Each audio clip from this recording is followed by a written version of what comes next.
નમસ્કાર દર્શક મિત્રો, ધ લોકસત્તા શોમાં આપનું સ્વાગત. બાંગ્લાદેશ અને આઈપીએલ વચ્ચેના સંબંધોમાં અત્યારે ગંભીર તણાવ જોવા મળી રહ્યો છે, જેના પરિણામે બાંગ્લાદેશ સરકારે પોતાના દેશમાં આઈપીએલના પ્રસારણ અને તેની સાથે સંકળાયેલી તમામ પ્રકારની જાહેરાતો પર સંપૂર્ણ પ્રતિબંધ લાદી દીધો છે.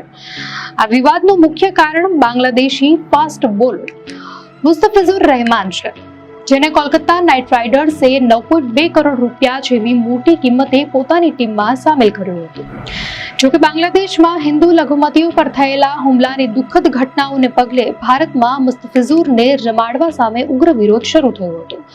આ સ્થિતિને ધ્યાનમાં રાખીને 3 જાન્યુઆરી 2026ના રોજ બીસીસીઆઈ સચિવ દેવજીત સૈંખિયાએ કેકેઆરને મુસ્તફિઝુરને રિલીઝ કરવાની સલાહ આપી, જેનો અમલ થતાં જ તેને ટીમમાંથી બહાર કરી દેવામાં આવ્યો.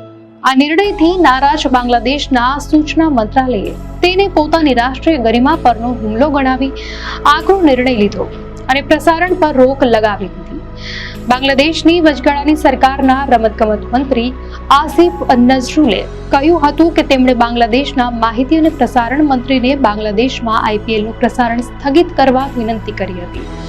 તેના એક દિવસ પછી જ બાંગ્લાદેશની વચગાળાની સરકારે આઈપીએલનું પ્રસારણ સ્થગિત કરવાનો નિર્ણય લીધો.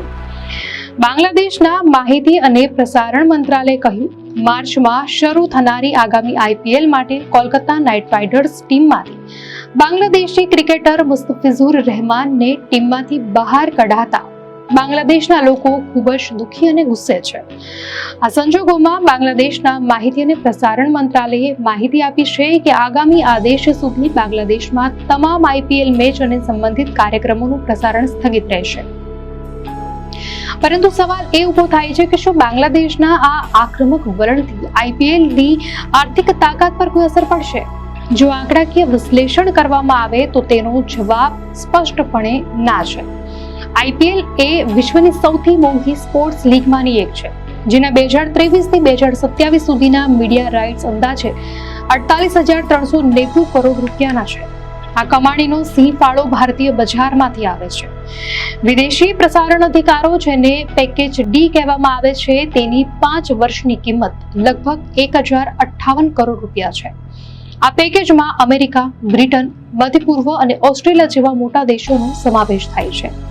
બાંગ્લાદેશ જેવા દેશો સ્થાનિક ચેનલો દ્વારા આ રાઇટ્સ ખરીદે છે, પરંતુ આખા વર્ષની વિદેશી બજારની કુલ કમાણી અંદાજે 212 કરોડ રૂપિયાની આસપાસ રહે છે, જેમાં બાંગ્લાદેશનો વ્યક્તિગત હિસ્સો તો માત્ર 15 થી 25 કરોડ રૂપિયા જેટલો જ છે.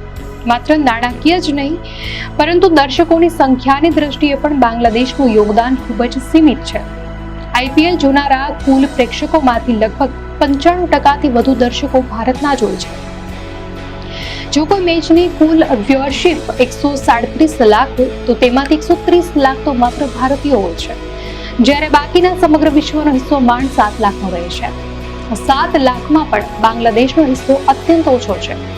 ગણિત એકદમ સાદું છે કે જો બાંગ્લાદેશ આઈપીએલનું પ્રસારણ સંપૂર્ણપણે બંધ કરી દે તો પણ બીસીસીઆઈને થનારું નુકસાન તેની કુલ કમાણીના માત્ર 0.5% થી 0.1% જેટલું જ હશે. આ રકમ આઈપીએલના વિશાળ આર્થિક માળખા સામે ઊંટના મોઢામાં જીરું સમાન છે, કારણ કે આ લીગની ખરી સફળતા અને કમાણીનો પાયો ભારતનું 140 કરોડનું બજાર છે.